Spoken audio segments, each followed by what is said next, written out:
Welcome to okstate Daily. Casey Porter here, joined by a very, very, very special guest this afternoon. Rex Holt, as you see on the screen here, joins okstate Daily. So, Rex, thank you so much for joining. Always a pleasure, Casey. We've been friends a long time, so you called. If I can help you out, I will. All right, man. First of all, I wanted to start with what a tremendous, program yesterday for Ronholt and the Stillwater Memorial that he got inducted into yesterday. You were the guest speaker for him. So speak on that. I know you're in the Hall of Fame. Tony just retired. Randy's doing well. Your sister Clarita was there. So right. Hey, your beautiful mother of 97 was there as well. So what a day that was, huh? It was. The Holt's route in force, no doubt. There's lots of us, but lots of nieces and nephews, and Ron's son, of course, Chris, is a friend of yours. And of course, Mom showed up, and his in-laws showed up. And so, yeah, it was a good time had by all. They don't normally put living people in the Stillwater Pioneer Athlete Memorial, but they've done it 2 or 3 times, and this is for people who didn't go to Stillwater High, but they've been major contributors to Stillwater High School athletics and for the Pioneer Athlete Memorial. And Ron's been all of that, and then some, of course, as the 30 years almost, the sports editor of the Stillwater News Press, and I talked about it yesterday, and it was all about him. I mean, I worked for him and my brother Tony, but there's some of the other guys who worked at the News Press who showed up yesterday to show their support. Then you saw guys like Rod Warner and Bill DeFee and coaches he's developed relationships with, and it was always about even though you got a major college in Stillwater High School is going to get its fair share. Not only that, but the area schools and Perkins and Cushing and all those people, and Perkins, like I say, Morrison, those people also. He was adamant about not going to treat anybody like a second-class citizen. OSU's a big deal, and we're going to cover it, and we're going to do it strong. But Stillwater High School and the area schools we cover, we're going to give them their respect also. And Casey, you remember back to the News Press back in the day, that Sunday sports section was something special for not only for Stillwater High School and OSU, but for all the schools around the area with the pictures, the coverage. And again, a well-deserved honor. The Stillwater Pioneer Athlete Memorial folks wanted to honor him for just his great contributions to Stillwater High School athletics over the years. Yeah, and Ron had a way, you do this as well whenever you cover both your wrestling and the baseball, and then back to the News Press days for you. Ron had a way of making you feel like, hey, he wasn't just covering your team. He made you feel like he was covering you, too. There was that personal connection, wasn't there? Well, yeah, no doubt. And then, like I said, if you followed the News Press back in those days, you had all the game coverage, you had the pictures, and then you had the features during the week, and the players of the week, and the certificates, and all of that. I mean, the whole 9 yards. And it went on for years and years and years, like almost 30 that he was there at the News Press. Of course, he still writes a column at the News Press and at the Perkins Journal, so he's still in the area, even though he lives in Bixby these days. But again, like I say, the Pioneer Athlete Memorial folks, that they celebrate the lives of people who have passed on, who are former Pioneer athletes, and again, they were recognized. That's a great thing, and unfortunately, or as I said yesterday, it's unfortunate, but it's also a proud moment for us that one of your best friends, Brad Holt, my nephew, Ron's son, was in the very first class, along with another friend of yours, and Drew Williams, that went in the very first year, 26 years ago. And to see what that organization has grown into, and $1,000 scholarship, or $10,000 scholarships, that's a real scholarship. $2,500 a year for 4 years. I know I could have used it. I'm sure you could have too. No doubt about it. Hey, but that print media, back in the day, it paid so much, Yeah, exactly. Yeah, we talk about that a lot. The fact that, and we were down there all night, Saturday nights, putting out that Sunday edition and all of that, covering the OSU games and late games and all that stuff. So, yeah, we didn't make a lot of money, that's for sure. As you look back on it now, like we did all that for, peanuts, but the Belatti family treated us well. I can't say anything bad about Jim and Chubb Belatti, and Susie Belatti was there yesterday for Ron's induction. So anyway, they treated us like family. They took care of us. But yeah, it was not like any of us got rich doing it, but it was a source of pride. And again, we wanted to do it. If you're going to do it the right way. And it was a hell of a lot of fun too. Especially Yeah, it was. teams. Yeah, it beats. I did plowing and things for a living once in a while, and worked at a gas station, and it's much better than all of that. So even though, like I say, didn't make a lot of money, but I've always enjoyed what I started doing there at the News Press under Ron. As I said, I mentioned it yesterday, but it's true. About every Saturday night, our brothers are, and get to trying to get everything done, and everybody's stressed out, and get it to Sunday paper. And like I say, a lot of times I mentioned that he fired me on Saturday nights, and then he'd call me Sunday and hire me back because Monday was his day off. And if he didn't have me, then he was going to have to go to work. So, but that's brothers. Tony worked there. Randy worked there also. And even one of our, Trey Smart, who's out in Lawton now, who works at the sports office, the sports department there at the News Press. He showed up yesterday. And like I said, a lot of respect for Ron, a lot of love for Ron Holt, no doubt. No doubt. Hey, you mentioned the plowing and working at a gas station, all that. I'm sure that dates back to your days down there in Big Pasture, down there in the southwestern area of Oklahoma and the Wichita Falls area. So, hey, take us back to that. I know you moved to Guthrie, where I've coached and taught for the last almost 30 years here. So you moved to Guthrie in 1971. Take us back to those days. Well, like I say, before, I no doubt went back, back in the day, but grew up in Randolph, Oklahoma, way down on the Red River in Cotton County. We were just across the river from Burke Burnett, Texas. A little further south, you got to Wichita Falls, which was the big city. Burke Burnett was a big city for us as far as that goes. I think Randolph has a population of about 360 or whatever it was, and we're somewhere in that area. But Big Pasture School System was what it was called. And I went to the first grade there and all the way through my sophomore year there. And again, I played. We had football until about my ninth grade year. Then the football went away because there was no eight. All those schools down there now are 8-man teams, Granfield and Temple and all those people that were in our area. But in those days, there was no 8-man schools there to really drop down because we needed to. We didn't have enough players to stay 11-man. But you had to go to Balco and Turpin, and that was those road trips were just too long. So they dropped football, but everybody played basketball and baseball, and so that's where I, again, grew up down there. And then I played summer baseball in Burke Burnett, Texas.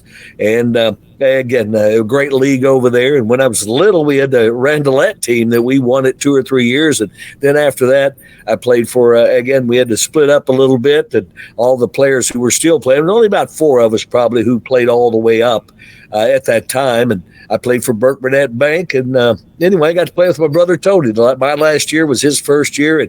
And we won a lot of championships. And probably a lot of people out there may remember a guy named Zach Henderson, All-American defensive back at Burke Burnett. He was a great friend, but he was on the Mills Grain team. But I did stay at his house, even though we were on different teams. That those guys at Burke Burnett, and David Todd and Benny Wilkerson, I stayed. Again, I would stay at their house, so Mom wouldn't have to drive back and forth every day. We were tournaments and what have you. So anyway, it was I had a great idyllic childhood growing up there in Randolph, and again playing baseball at Burke Burnett. I played basketball, like I say, and all of that in football up until my 8th grade year until they dropped it. And then, my junior year, my dad gets a job at Guthrie. And next thing I know, I'm a Guthrie Blue Jay. And my class had 12 in it when I left Randolph. My new class had about 170. So that was a little different to go to a bigger school. But anyway, I made friends, some fast friends. I didn't play football. I got there late, and I hadn't played football for a year. So I thought, well, and what did I do, Case? Even though I'd played basketball my whole life, I went out for wrestling. But that one move is the reason that I wound up on the radio. And when Jack Griffith retired, and I was covering wrestling because I loved it, which is the reason I'd come up and watched it at Oklahoma State when my brother Ron was in school. But that decision to wrestle for a couple of years, and I was a starter in my senior year, but I didn't make it to regionals. I was about 2 points away from making it to the regional tournament. But I was proud of myself, only 2 years of the sport. And like I say, got to the consolation, whatever, right before the consolation finals or whatever, I got beat. But again, my love for wrestling is what eventually led me on from the Stillwater News Press and covering wrestling to, hey, you got to be on the air. Jack Griffith is not going to be here. We need somebody to do the Bill Platt and Leon Matthews saying, we got to have somebody to do wrestling tonight on the radio. And next thing I know, I'm about a sophomore in college. And then Jack the next year, because of all the Jack Griffith gas ups, it exploded, and he just didn't have the time to do it. And next thing you know, I'm the voice of Cowboy Wrestling as a sophomore in college, pretty much. So that's where it all came about. As far as the radio side of it, I continued at the news press for a lot of years, but eventually I moved to radio full time. And then eventually Bill Platt said, "Hey, you got good enough? You can come join me on the baseball broadcast." And the very first year I joined him, he gave me half the innings, play by play. Yeah. He did an inning or 2 innings. I did 2. He did 2. I did 2. And Remember that very well. Yeah, and of course, he's a legend in Oklahoma broadcasting and Oklahoma State for sure. Rounding third and heading home. Yeah, huh? He's the man. And again, he tutored me all along the way. When I first got on the air, you got to get rid of this. And you sound like you're from Big Pasture when you say this. Get rid of this. I still have some of that Okie stuff going on, but don't get rid of it. By the way, I got a little bit of that out of me anyway. And Bill Platt was the one who, again, this kind of led the way for me, and I'll never be able to thank him enough. Of course, he's been gone for many years now, but again, we had a great friendship, and you can't have a better tutor than Bill Platt. No doubt about it. Hey, being in 71 when you came to Guthrie, I'm sure you knew Eddie Days very well, one of my best friends. Yes, I knew Eddie Days. He's still there, right. by the way. Yeah, and Eddie Days was there, and he was already kind of established as a baseball star there. But I tell you what, he had an arm. That's what I remember about him, was he on his knees, too. First guy I really saw catch a ball, and from his knees just absolutely hose people out at second base. And he eventually got a chance to do it in the pros, of course. I think he went to the Cardinals or somewhere, and he had a few years. But, Eddie Days. But there were some great athletes at Guthrie, there's no doubt, as I moved in there. When I went to the basketball floor the first day, there's Richard Dunnigan. He's about 6'5". And again, some of those guys that were out there, I thought, I don't know. Again, I'd played at Rondolet and Big Pasture, but I just had a want to try out wrestling, so that's what I did. But anyway, I was with a high school baseball team and for a couple of years there. So, in fact, my Guthrie class, I was 73 when I finally graduated, but we had our 50-year reunion over in Guthrie just a couple of weeks ago, and I don't know if you were there, but I walked in the parade. I walked behind the float in the parade. Nice. The long parade there downtown Guthrie from the temple, went downtown, make a turn. They said, "We're going back to the temple." I'm like, okay, I got my walk in for the day, but it was a great thing. I saw a lot of old friends, and we had a heck of a time. And then Guthrie won the football game on Friday night, and then we had our event on Saturday, and I emceed that. They asked me to do that.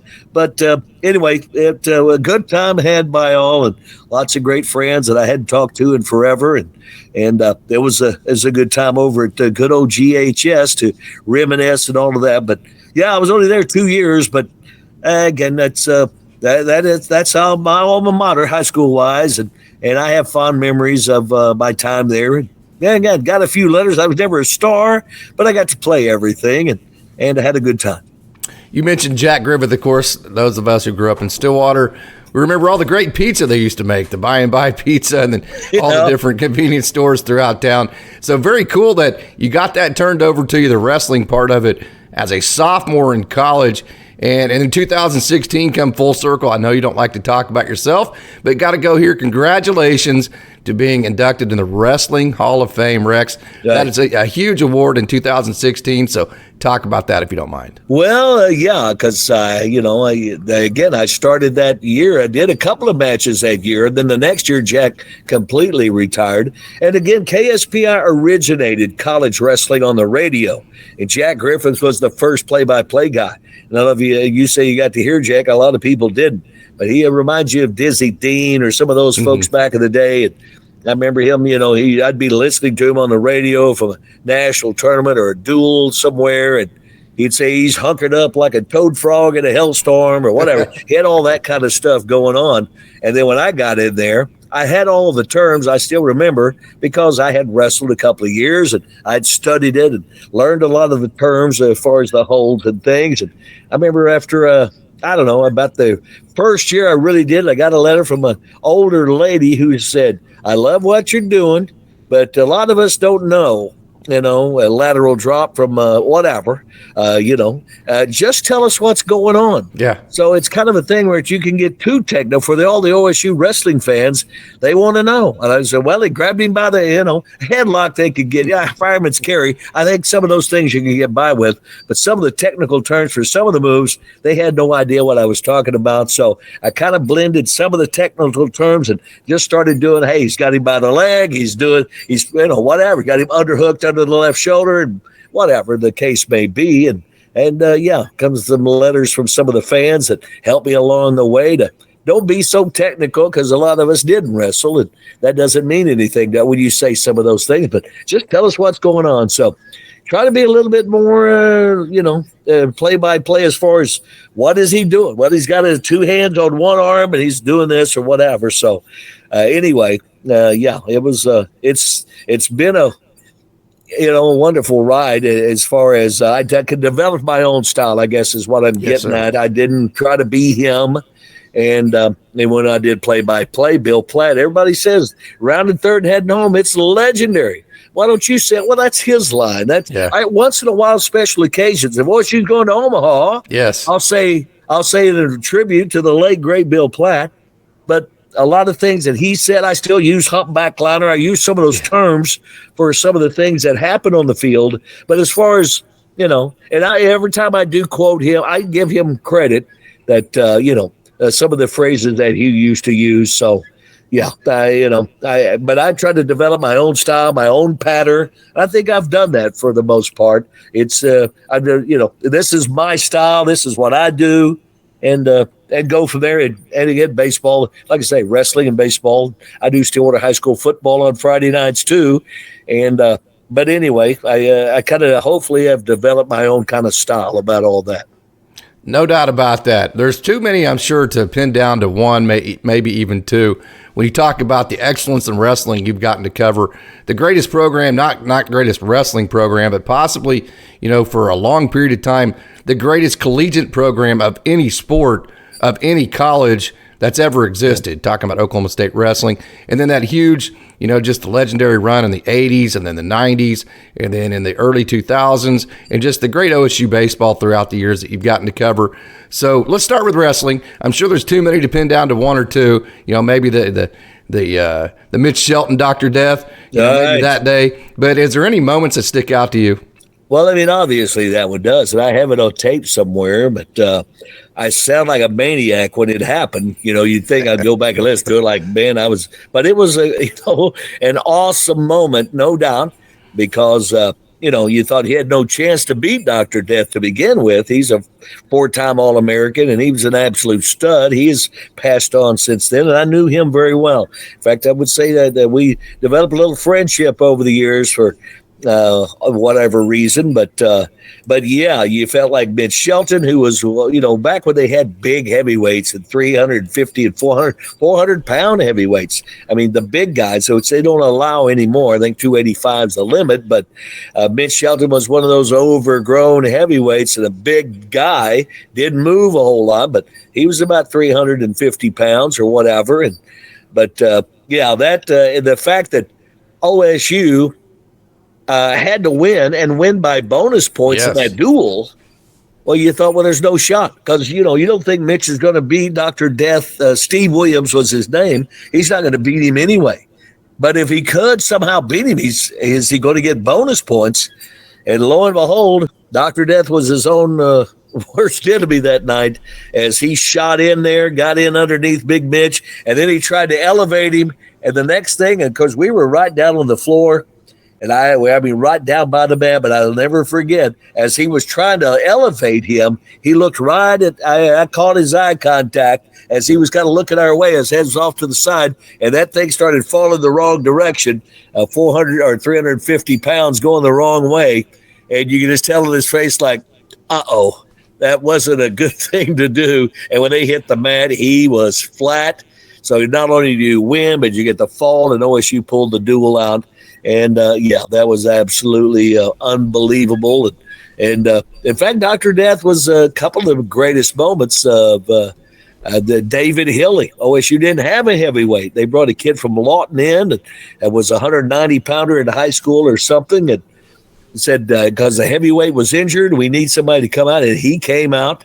And he was a big, strong kid. He didn't think in veterinary school, but David Hilly became a folk hero that night as Dr. Death. Who thought, oh, he's going to get hammered because he's only Dr. Death was a solid 270, 285. He's an offensive lineman on the OU football team also. But you thought, uh-oh, Hilly's going to get crushed because David Hilly was about 225 probably, maybe less than that. But again, Dr. Death came in and cross-faced him under the nose, and I mean hammered him right and jerked his head back. And when he did that, Hilly bit him on the forearm. Remember, David Kincaid was the referee. And just as that, Dr. Death, as Hilly bit him, jumped up and punched him in the back of the head. The whistles blow, whatever. So the official comes in there, and Dr. Death saying, he bit me. And, of course, Hilly said, well, he punched me in the back of the head. Well, that was a reaction to the bite. But there was a bite, there was the punch, and the referee stopped. He didn't see the bite, but he saw the punch. And I'll never forget it because OSU, again, had you didn't think had any chance to win going into heavyweight as the match was basically, again, I think OSU's up by a point or two or whatever it was, but you figure you're going to lose the heavyweight. But as it turned out, double disqualification. He bit you, you hit him. Nobody scores. OSU wins the duel, and that was a big night at GIA also. So, but to call national championships, I called two of them with Joe C in the day, and again, I missed some wrestling time when Bill Platt got ill and passed. My company decided, well, we need to get somebody else to do wrestling. You go with baseball because they overlap. And at that time, anyway, at some point, I was doing most of the season, but we hired a guy named J. Carl Guyman who came in there and did a couple of the national tournaments and this and that. Had some other guys who did it too, and then at some point he just did the whole season, and I stepped away for, I don't know, 5 or 6 years, whatever it was. So, but calling national championships, and the guy called John's first one in North Carolina. That was big. That was the Mark Branch year where you got a guy that's got a losing record, unseeded, and wins a national title. And anyway, that was John's first one there at North Carolina at the Dean Dome, and that was a big deal because the Cowboy. But anyway, Joe C had a couple of national championships with him, and then I got to call, of course, with John. I got the first one, and then after I came back, I called the last couple of the national championships for him and his squads. But been a while since we've been challenging for national championships, unfortunately, in wrestling with the emergence of Penn State and all of that. But hopefully we're going to someday get back to that level.